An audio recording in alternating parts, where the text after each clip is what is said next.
যাবেন, বেহুদা উঠবেন না।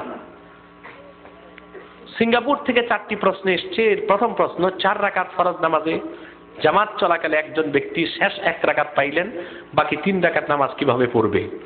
মুফতাবিহি কল হচ্ছে নামাজ পড়তে হবে শফআন শফআ, শফআন শফ, 2 রাকাত 2 রাকাত। যে ব্যক্তির 1 রাকাত শেষ 1 রাকাত পেলেন, তিনি প্রথম 3 রাকাত পান নাই, প্রথম 3 রাকাত পান নাই, তাকে প্রথম 2 রাকাত একসাথে পড়ে তাশাহুদ পড়তে হবে, তারপর আবার দাঁড়ায় 1 রাকাত পড়ে তাশাহুদ পড়ে সালাম ফিরায় দিবে। 2 নম্বর প্রশ্ন, বিতির নামাজ 1 রাকাত। আহলে হাদিসের লোকেরা বলে না, ইজমায়ে উম্মত বিতির নামাজ 3 রাকাত। কয় রাকাত? 3 রাকাত।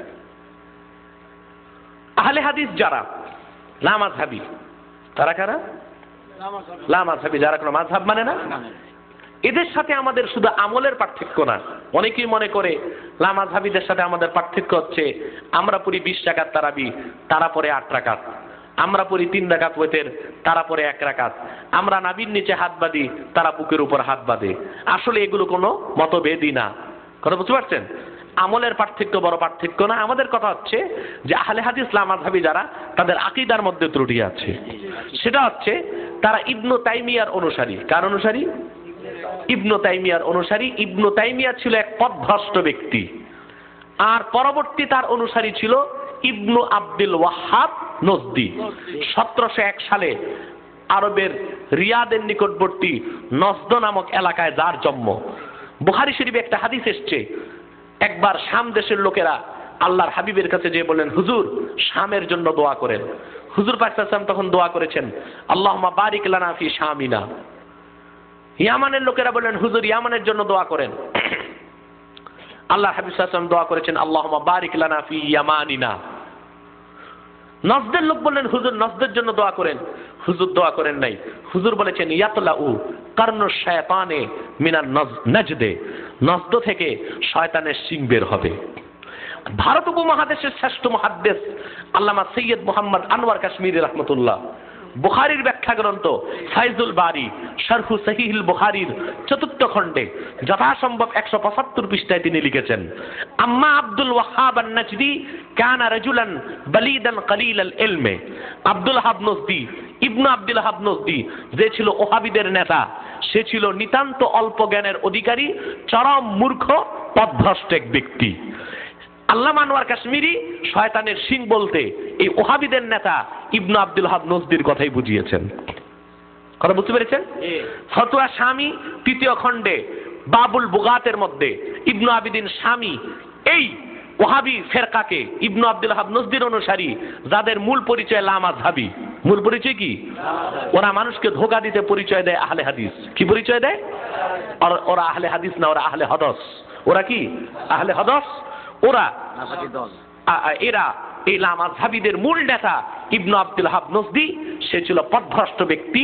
তার অনুসারীরাই লামাযহাবী, যারা কোনো মাযহাব গ্রহণ করে না। 20 রাকাত নামাজ পড়ে 8 রাকাত, 3 রাকাত ওয়েতের পরে 1 রাকাত।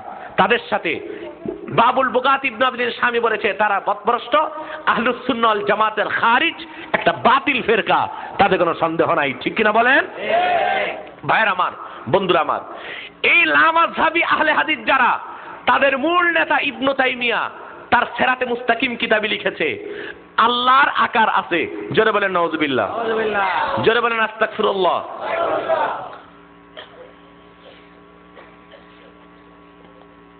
উত্তর দিচ্ছি। মাঝখানে আরেকটা প্রশ্ন চলে এসছে, আমরা মিলাদ পড়তাম দাঁড়িয়ে ইয়া নবী বলে, এখন আমাদের হুজুর এক মৌলবী এসে বলে ইয়া নবী বলে দাঁড়িয়ে মিলাদ জায়েজ নাই। সে একটা মূর্খ মানুষ, সে কোনো আলেমই না। ইয়া নবী বলতে কোনো দোষ নাই, মূলত কথাটা তারা বুঝে নেই, এজন্য বলে ইয়া নবী, এটা মারেফা না নাকেরা, নাহর একটা কায়দা তারা বোঝাতে চায়। মূলত আরবিতে 2টা জিনিস, সাবধান, হেদায়েতুন নূহ কাফিয়া পড়ে নাহর ফাল ফাইরেন না, বালাগাত ফাসাহাত পড়তে হবে। আরবিতে 2টা জিনিস, একটা নজম আর একটা নাসার, একটা গদ্য আর একটা পদ্য। গদ্যের নিয়ম আরবি পদ্যে চলে না, পদ্যের নিয়ম আরবি গদ্যে চলে না। মূলত ইয়া নবী সালামু আলাইকা, এটা নাসার না নজম। এখানে মূল বাক্য ছিল ইয়া নবী সালামুন আলাইক, ইয়া রাসূলি সালামুন আলাইক, ইয়া হাবিবি সালামুন আলাইক, সালাওয়াতুল্লাহি ওয়া সালামুহু আলাইক। ছন্দ মিলানোর জন্য আরবি বালাগাতের নিয়ম আছে যে ইয়া মুতাকাল্লিমকে হযফ করা যায় আর দুই তানবিনকে এক তানবিন পড়া যায়। এই জন্য ইয়া নবী সালামু আলাইকা, ইয়া রাসূল সালামু আলাইকা, ইয়া হাবিব সালামু আলাইকা, সালাওয়াতুল্লাহি ওয়া সালামু আলাইকা এটা পড়া যায়, না জায়েজের কিছু নাই। কথা বুঝতে পারছেন? আর মিলাদ কিয়ামের দলিল ও বাহস এই বিষয়ের উপর আমার একটা ক্যাসেট আছে, 42টা দলিল এক জায়গায় আছে, আপনারা তা সংগ্রহ করে নেবেন ইনশাআল্লাহ। আজকে আছে আছে ক্যাসেটটা আছে, মিলাদ কিয়ামের দলিল ও বাহস। এই ক্যাসেটটা নিলে আপনাদের সবার দ্বন্দ্ব চলে যাবে ইনশাআল্লাহ। লামাযহাবীদের কথা বলছিলাম, তাদের আরেকটা আকীদা হচ্ছে এই ইবনু তাইমিয়া, লামাযহাবীদের যে মূল ইমাম, সে তার সিরাতে মুস্তাকিম কিতাবে লিখেছে আল্লাহ তাআলার আকার আছে। জোরে বলেন মাআযাল্লাহ। অথচ কাদ ইন আকাদাল ইজমাউ আলা আন্নাল্লাহ মুনাজ্জাহুম মিনাল জিসমে, চার মাযহাব একমত আমার আল্লাহ পাক জিসিম থেকে পাক, দেহ থেকে পাক। কোন সুবহানাল্লাহ। আল্লাহ তাআলা নির আকার। জোরে বলেন সুবহানাল্লাহ। আর ইবনু তাইমিয়া লামাযহাবী আহলে হাদিসদের আকীদা যে আল্লাহ তাআলার আকার আছে। জোরে বলেন মাআযাল্লাহ। এই ইবনে তাইমিয়া লামাযহাবী, তাদের ইমাম ইবনে তাইমিয়া তার ফাতাওয়া ইবনে তাইমিয়ার মধ্যে লিখেছে আত-তাকলিদু কাল মাইতা ফি ইয়াজুজু ফি হালাতিল ইবতিরার। মাযহাব গ্রহণ করা, মাযহাব মানা মরা পশুর গোশত খাওয়ার মতো অপরাধ। জোরে বলেন নাউজুবিল্লাহ। বিপদে পড়লে যেমন মরা গরুর গোশত খাওয়া যায়, ঠেকলে ঠকলে মাঝে মধ্যে মাযহাব মানা যাইতে পারে। জোরে কোন নাউজুবিল্লাহ। এই লামাযহাবীদের ইমাম ইবনু তাইমিয়া তার এক ফতোয়ার কিতাবে লিখেছে যে নিয়ত করে নবীজি মুহাম্মদ সাল্লাল্লাহু আলাইহি সাল্লামের জান্নাতুল ফেরদাউসের টুকরা রওজা শরীফ জিয়ারত করতে যাওয়া শিরক। জোরে বলেন মাআযাল্লাহ। এই ফতোয়া দেওয়ার কারণে মিশরের মুফতিগণ তাকে কাফের ফতোয়া দিয়েছিল, সে তওবা করেছিল। দ্বিতীয়বার কুফর করার পর দামেস্কের জামে মসজিদের বারান্দায় তারে কতল করা হয়েছিল। সেই ইবনু তাইমিয়ার অনুসারী ছিল ইবনু আব্দুল ওয়াহাব নজদি, আর তারই অনুসারী হচ্ছে লামাযহাবী গায়র মুকাল্লিদ আহলে হাদিস দাবিদাররা। তারা আহলুস সুন্নাত ওয়াল জামাতের অনুসারী না, তারা পথভ্রষ্ট, তাদের আকীদার মধ্যে যথেষ্ট ভুল এবং ত্রুটি আছে। জোরে বলেন নাউজুবিল্লাহ। অতএব তারা 20 রাকাত পড়লো না 8 রাকাত পড়লো সেটা তো আমরা দেখারই দরকার নাই, কারণ আমলের পার্থক্য থাকতেই পারে, তাতে তেমন দোষ নাই। আকীদার পার্থক্য হচ্ছে সবচেয়ে বড় জিনিস, ঠিক কিনা বলেন? এরপর এইরকম ভাবে ইবনু তাইমিয়া, ইবনু আব্দুল ওয়াহাব নজদি এবং লামাযহাবীদের সাথে আহলুস সুন্নাহ ওয়াল জামাতের 15টা পার্থক্য আছে। কতটা? আরেকটা মনে পড়ছে, ইবনু তাইমিয়া তার কিতাবে লেখছে 3 তালাক তালাক না, 9 তালাকে তালাক। অথচ কোরআন শরীফে আল্লাহ স্পষ্ট উল্লেখ করেছেন তালাক 3টা। কয়টা? 3টা। এভাবে আমাদের সাথে তাদের 15টা পার্থক্য আছে। অতএব তারা যে কথা বলে যে বিতির নামাজ 1 রাকাত, আমলের ক্ষেত্রে তাদের সাথে আমাদের দ্বন্দ্ব যতই থাক, মূল দ্বন্দ্ব হচ্ছে আকীদা নিয়ে। মূল দ্বন্দ্ব কি নিয়ে? আকীদা। 3 নম্বর প্রশ্ন সিঙ্গাপুর থেকে এসছে, নামাজের পরে মুনাজাত নাই। নামাজের পরে মুনাজাত নাই এইরকম কথা মুনাফিক ছাড়া কেউ বলতে পারে না। ফরজ নামাজের পরে হাত তুলে মুনাজাত করার কথা নিদেন পক্ষে 30 থেকে 40টা হাদিসের মধ্যে পাওয়া যায়। আমি আজকে একটা হাদিস শোনাবো। কয়টা? একটা। মুমিনের দলিল লাগে একটা, শয়তানের লাগে 100টা, ঠিক কিনা বলে? মাজমাউজ জাওয়ায়েদ হাদিসের কিতাব, ইমাম হায়সামি রওয়ায়াত করেছেন। কানজুল উম্মাল হাদিসের কিতাব 3য় খণ্ডে এসেছে।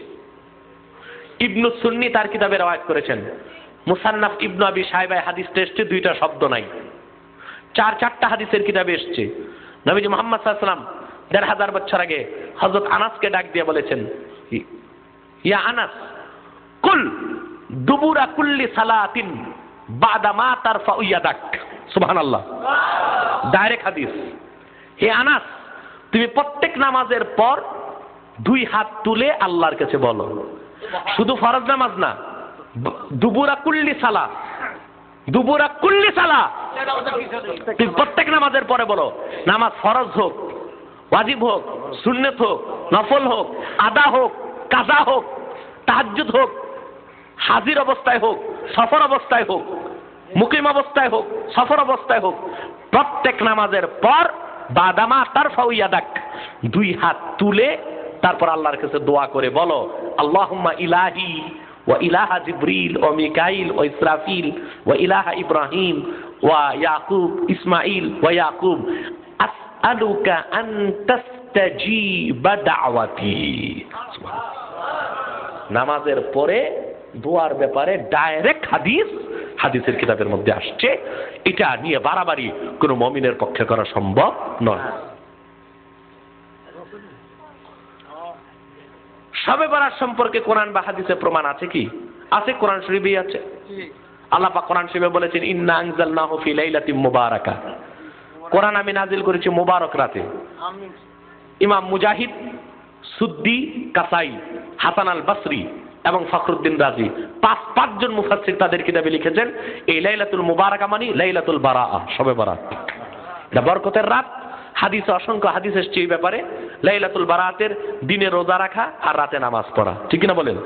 আব্দুল কাদের জিলানী রাহমাতুল্লাহ গুনিয়াতুত তালিবিন এই ব্যাপারে অসংখ্য হাদিস নকল করেছেন। এই দেশের একটা প্রশ্ন, এক লোক বলেছে গানের পক্ষে 12টি হাদিস, এই কথাটি সত্য নাকি মিথ্যা? নাউযুবিল্লাহি মিন যালিক। গানের পক্ষে কোনো হাদিস নাই। কিরকম হাদিস? হাদিস আছে, হাদিসের যে অপব্যাখ্যা তারা করে, একটা আমি বুখারীর হাদিস থেকে বলেছি, মনে আছেন আপনাদের? আর হাদিসে যত কথা এসছে দফের ব্যাপারে। কিসের ব্যাপারে? দফ আর ঢোল এক জিনিস নয়, দফ আর ঢোল এক জিনিস নয়। আল্লাহ প্রত্যেক মানুষের সাথেই থাকেন, কাজে আল্লাহকে স্মরণ করে মানুষকে সিজদা করা যায় কি? নাউযুবিল্লাহি মিন যালিক। আল্লাহ সব জায়গায় আছেন, ইলমান কুদরাতান, আর তিনি আছেন গোটা সৃষ্টি জগতের উপরে। আমার দেশের ভণ্ড পীর ফকিররা একটা হাদিস বলে কুলুবুল মুমিনে আরশুল্লাহ, মুমিনের কলব আল্লাহর আরশ। এটা মওযু কথা, বানোয়াট কথা, এটা কোনো হাদিস না। আল্লাহ আলিল মাসনুয়া ফি আহাদিসিল মাওদুয়া, হাদিসের কিতাবে ইমাম সুয়ুতি লিখেছেন এটা কোনো হাদিস না, হাদিসের নামে বানোয়াট কথা। যদি কেউ ধারণা করে কোন অলির ভিতরে আল্লাহ প্রবেশ করেছেন, তৎক্ষণাৎ সে কাফের হয়ে যাবে। কারণ আল্লাহ তাআলা হুলুল থেকে পাক, আল্লাহ তাআলা হুলুল থেকে পাক। আল্লাহ আছেন গোটা সৃষ্টি জগতের উপরে, ইলমান কুদরাতান, আমার আল্লাহ সব জায়গায়। কথা বুঝতে পেরেছেন?